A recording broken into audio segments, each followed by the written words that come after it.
one thing a public school fears more than anything is a parent. So how can parents or teachers stand up for what are we within our rights? You do have some rights out there, yeah, absolutely. I mean, to say Christmas break, there's no problem with that. Schools are just making choices. There's no court in the land that I've heard of that has sued a school or a parent has sued a school for saying Christmas vacation. Again, we have Christmas vacation for one reason, Christmas. Not for any other, not because of snow, right. Because it's winter, whatever the case may be. So you can say Christmas vacation, and in my school we do. When I get on the announcements or I put out a newsletter, it says Christmas vacation. It doesn't say winter. You got to be careful. There's a line that you can't cross. I mean, we can't go to students and say, you know what, I think you should become a Christian for these reasons. But you can, as a history teacher, I taught our Christian history. I taught that the Mayflower Compact had a focus on glorifying God. You know, I talked about during the Civil War, the Battle Hymn of the Republic was a focus on Jesus and whatnot. And there's multitudes of quotes by the founders which emphasize Christianity. I taught that. That's part of our history. That's legal and it's okay to do. If students want to express their faith, they are allowed to do so, as long as they're not disrupting the school or the classroom. If they're writing a paper, they're wearing a t-shirt, and things like that. They may pray at lunch or something, but they're not disrupting anybody else or forcing anybody else. And those are all fine. So it's just a matter of understanding what you can do and being confident to do so. Great. You mentioned a few things about public schools promoting socialism and how our country is headed in that direction.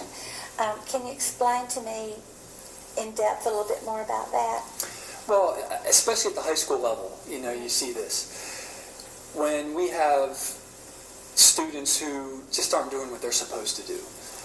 And part of this goes back, I think, to some of the federal legislation, like No Child Left Behind, because schools are held accountable for meeting a certain standard. Mm-hmm. And if students aren't passing a certain amount of tests or graduating at a certain rate, that ends up being put on the school. So the school decides, in order for this child to graduate, I'm going to set up a tutoring session. And I'm going to remind him to come to that tutoring session. And if he forgets to come, I'm going to remind him again.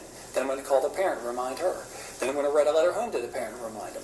Then if they forget the tutoring, we still give them the test. So they fail the test. Now we got to go through the whole process again.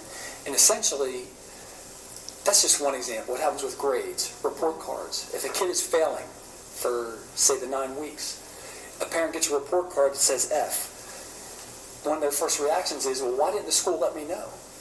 Well, one of my reactions is, why aren't you involved in your child and why don't you know? But instead, the school now has to make phone calls, send out newsletters, post things on the internet, do all kind of things for the parent and the child to succeed. And the child just sits back and kind of goes through the motions. And we get them to where they need to get to.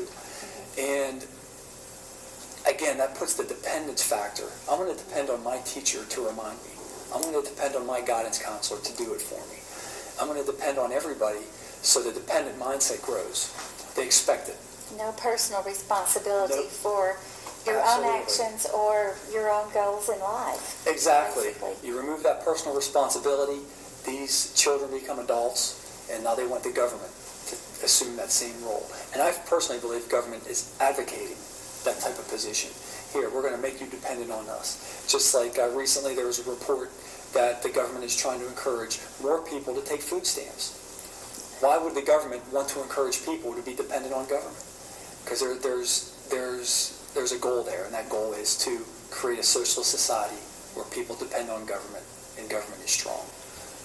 I've read something recently that it was comparing this particular mindset to the mindset of when we had slaves, because basically we were saying to the slaves, you are not capable of taking care of yourself. We have to provide all of these things for you. And it's really keeping people on that lower poverty level. It's not letting them rise up of their own initiative and their own accord. That's absolutely correct. It's the exact same mentality. The only difference is we're not put in bondage. We don't have chains. We're not getting beat, but there's still somebody controlling us and what we can do. And I think another good example is in the state of Virginia, they put out a memo one time concerning school breakfast. And to keep it brief, it said something along the lines of, we want the state's children to be healthy. Oh my Okay, the goodness. state's children. They are not the state's children. No. They are parents' children. And when you have that mindset running a system, that's promoting socialism in society. We've had some things on our local news about parents who packed their child's lunch, getting a note sent back to them or having a lunch taken away, and they were given a lunch provided by the school because the lunch was not nutritionally balanced, even though it had, protein and a fruit. Right, right. Some of those things, it's mind-blowing how far this can go. It is, and I've read about that, particular incidents. And, in my book, again, Public Education, I hit on some things that the school's doing, a list of things that they do, activities it engages in, programs that are put in place that promote this type of idea. There were some deeper things also present in your book. There was quite a few things, like we have just now talked about, that is enough to alert the citizens, alert parents and grandparents that they really need to be more aware of the long-term implications of things that are happening with their children. But there was also some very disturbing, deeper thoughts that you had. One of the phrases used was the final solution for conquering America. Right. I think we know what the final solution would refer to. So, Correct. Explain how that could fall into place. Well, that comes out of my history background, being a history teacher. That's why I chose final solution. And I say that because 97% of children are educated in the public school system. So if you want to impact an entire nation quickly and easily, it's through those public schools. And the final solution, of course, is to lead us down the road toward a socialist society where we're dependent on government. And I believe, I have a chapter in there titled The 235-Year War Against America, which is now 236, because we just had July 4th. But in that war, I said at the beginning, it was America against the world. Britain, France, even the Civil War. European nations were hoping that would divide America, conquer this experiment, as they called it, in democracy, and allow aristocracy to take over again. But we stayed strong, survived a lot of issues and attacks and whatnot. Beginning in the 30s or so, maybe even before that, the battleground changes focus. It's no longer foreign nations attacking us. It's the attack from within. It's that socialist mentality that, you could go back to FDR and see it in the New Deal, but especially since the 60s rebellion with this redefinition of our values, and that comes into the school system, and that's where that attack is. And the war is still there. It's just from a different place. It's no longer on the battlefield. It's how I portray it. It's now in the classroom and on the television and in pop culture. So, I think that pretty much gets to the gist of that. Oh, thank you. There was a mention of Plato's Republic. Yes. I remember briefly from years ago Right. some things about that, and explain a little bit about how that figures in with your book. Plato's Republic, yes. In my book, I talk about Plato because I was introduced to him while I was working on my teaching license. And it was very shallow. It wasn't a whole lot emphasized. So I decided to buy the book and let me see what Plato says. Wow. When I got that and was going through that thing, it really turned on some lights. And two things I can say about Plato's Republic. First, I think the school system in society, there's a certain ideology out there that's kind of replicating what Plato talks about. And he talks about schools where you train kids according to the values of the state, and you train kids toward the happiness of the state as opposed to the individual, and some other socialistic type of ideals in there, wealth distribution and other things. And so I get to that end of it, and how our schools kind of imitate that, and how certain ideologies in our country promote that. The second thing I talk about is there's a lot of behaviors in Plato's time that are also occurring in our culture today, such as child-parent relationships, where kind of the child is running the show now, and healthcare and socialized health care that we're talking about now. And I think Plato is experiencing those just before the downfall of Greece. I think we're experiencing some of these things just before the downfall of America, unless we get back on track. So there's definitely a mirroring between what Plato talked about and was experiencing and what we are seeing today in America. Very interesting. There'll be, I'm sure, some people who will want to check that out a little bit more because it is something that we hear. You also mentioned in the book some similarities between the United States and ancient Israel.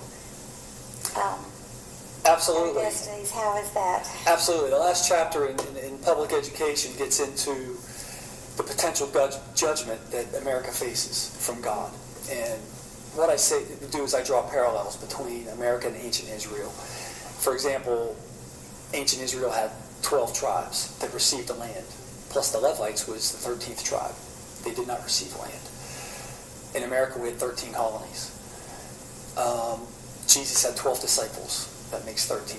So I kind of put that 13 together. I see. And I compare Israel going from Egypt to the Promised Land, to blessing, to prosperity, to sin, to eventual punishment. And I kind of paint a similar parallel with America. Christian faith of our founders, our colonists, the settlers, they allowed America to become great. We've now cast those aside, as the ancient Israelites did before their punishment. And I think God is sending us some messages.